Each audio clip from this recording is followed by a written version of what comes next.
हरि ओम। योगा 92वां भाग। तदुपरागापेक्षित्वात् चित्तस्य वस्तु ज्ञाता ज्ञाता। विषय वस्तु के अपेक्षा रखने वाला होने से वस्तु ज्ञात व अज्ञात होती है। वस्तु के उपराग से हो तो वस्तु को ज्ञान चित्त अपेक्षा जासु में तासु ज्ञान नहीं महान। वस्तु का ज्ञान होने के लिए चित्त का वस्तु के साथ उपराग होने की अपेक्षा रहती है। जिस वस्तु के साथ चित्त उपराग युक्त होता है उसको जानता है। अयस्कांत मणि अर्थात चुंबक के समान वस्तु या विषय है। जैसे जड़ चुंबक लोहे को अपनी तरफ खींचता है, इसी प्रकार से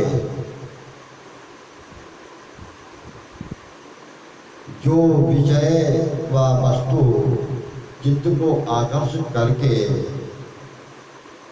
उपराग यानी प्रीति की इच्छा रखती है, अर्थात जिस वस्तु के साथ चित्त प्रेम रखता है इंद्रिय द्वारा वह संबंध को प्राप्त होता है, वह ज्ञात होती है। उससे भिन्न अज्ञात होती है, यानी जिस चीज में चित्त का प्रेम नहीं है उसको चित्त नहीं जानता। वस्तु के ज्ञात और अज्ञात होने से चित्त परिणामी यानी बदलने वाला होता है।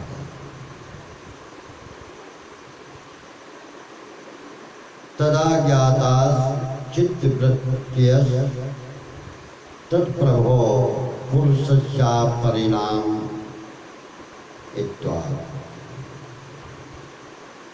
उसके परिणामी न होने से चित्त की वृत्तियां सदा ज्ञात होती हैं।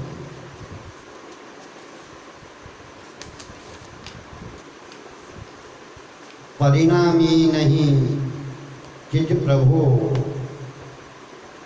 सदा ज्ञान चित्त वृत्ति परिणामी प्रभु होते यदि तो बस ज्ञान प्रवृत्ति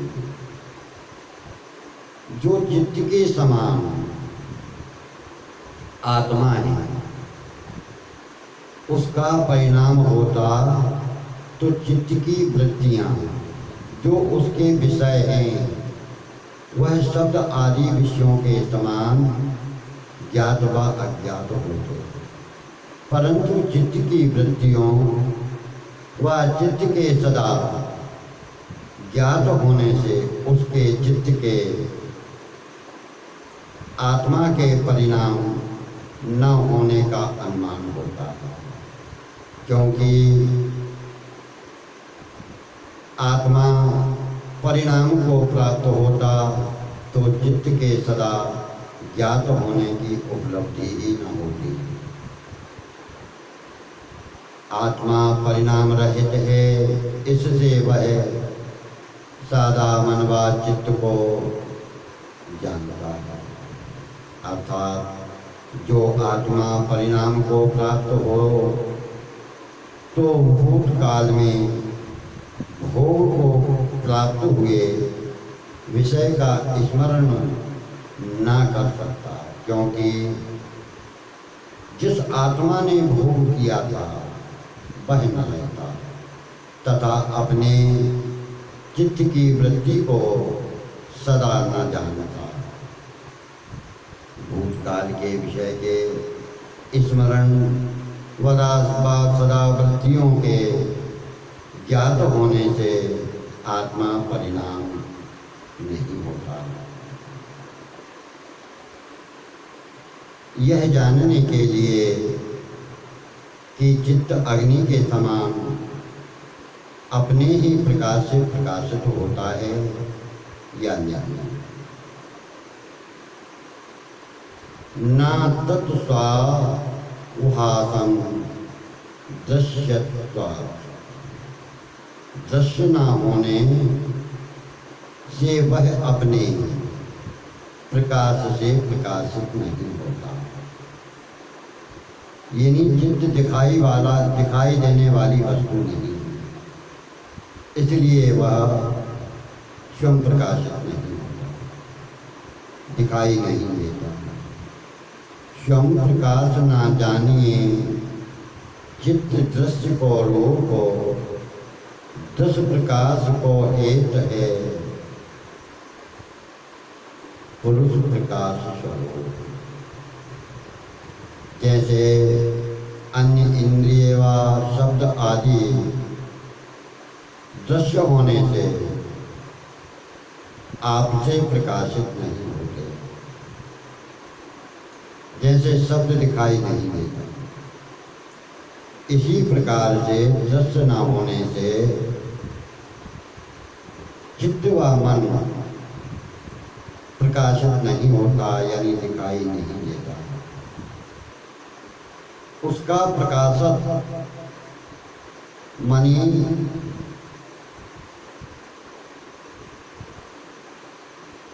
आत्मा है। अग्नि के समान अपने प्रकाश से प्रकाशित होने का दृष्टांत चित्त पर नहीं करता। ज्ञान रूप प्रकाश बिना प्रकाश यानी प्रकाश देने वाले के संबंध होने के बगैर नहीं होता। यह प्रकाश क्रिया रूप है, क्रिया बिना कर्ता करण व कर्म के नहीं होती। जैसे पकाने की क्रिया बिना पकाने वाले व अग्नि व चावल आदि के नहीं होते। यानी अग्नि भी है, चावल भी है, यदि कोई पकाने वाला नहीं है तो अग्नि चावल दोनों पास में रखे रहेंगे, लेकिन वो पकते नहीं। इसी प्रकार से जीव को अपने चित्त व बुद्धि के प्रकाश वस्तु के सहयोग ही से ऐसा बोध होता है कि मैं क्रोध करता हूँ, मैं डरता हूँ, मैं आनंद को प्राप्त हूँ, इससे मेरा प्रेम है, इससे मेरा द्वेष है आदि। एक समय चा ओया नवधारण, एक समय में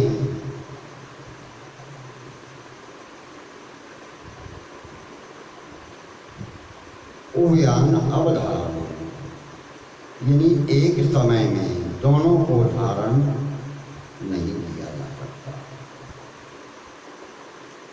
एक काल में होत नहीं युग पदार्थ को ज्ञान, तैसे आत्मा चित्त को होत न दो। एक समय में अपने और दूसरे के रूप को धारण नहीं किया जा सकता। इसमें भी भेद होना प्रतीत होता है, अर्थात अपने स्वरूप यानी आत्मज्ञान और परस्वरूप यानी चित्त व विषयों का ज्ञान।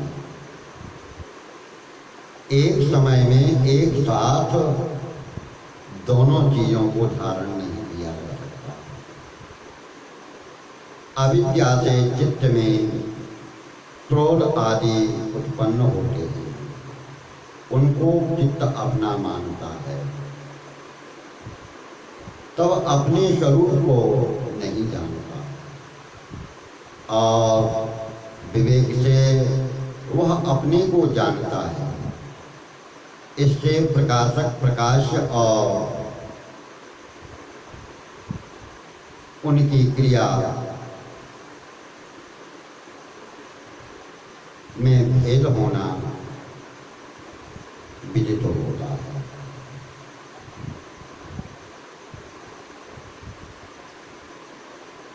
चित्तांतर दृश्यते बुद्धि बुद्धे रथ प्रसंगा स्मृति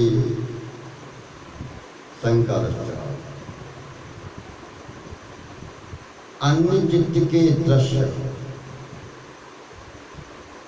के यानी मालूम होने से नहीं, बुद्धि से बुद्धि का अति प्रसंग व स्मृति संकल्प यानी स्मृतियों का मेल होता है। अन्य चित्त के अन्य को माने जो कछु ग्राह्य चित्त को संग अति स्मृतियों कहा है। जो चित्त से भिन्न कोई पदार्थ न माना जाए, चित्त ही को ज्ञाता यानी समझने वाला व चित्त ही दृश्य के यानी जानने योग्य अंगीकार किया जाए, अर्थात एक चित्त दृष्टा व अन्य चित्त दृश्य माना जाए, तो नीलाकार व नील रूप चित्त जिस किसी चित्त का दृश्य है वह नील रूप होने की बुद्धि सब चित्त रूप ही है। इससे बुद्धि रूप चित्त का भी अन्य बुद्धि से ग्रहण किया जाना मानना चाहिए, तथा वह अन्य बुद्धि से और भी अन्य बुद्धि से इस प्रकार से समधर्म वाली बुद्धियों से यानी एक से गुणों वाली बुद्धियों व समधर्म सजातीय चित्तों का दूसरे से ग्रहण किया जाना अंगीकार होता है। जाने में अनवस्था दोष होने से कोई एक विशेष ग्राहक अंत वाला चित्त होने का प्रमाण नहीं हो सकता। ग्राहक चित्त व ग्राह्य चित्त के यथार्थ निश्चय होने से घर में घट देखा व नहीं इस संशय से देखने का प्रमाण होना संभव नहीं होता।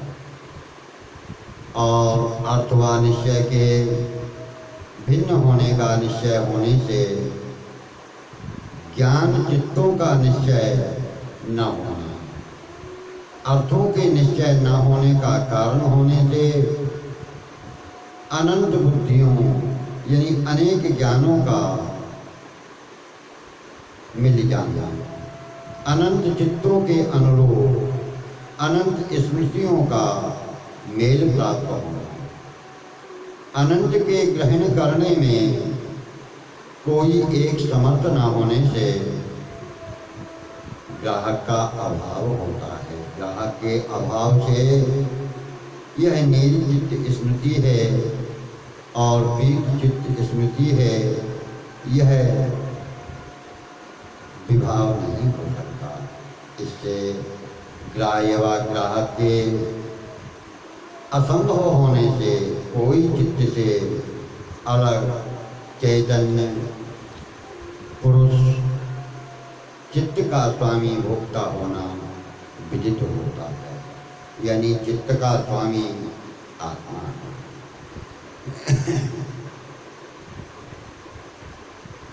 हरि ओम।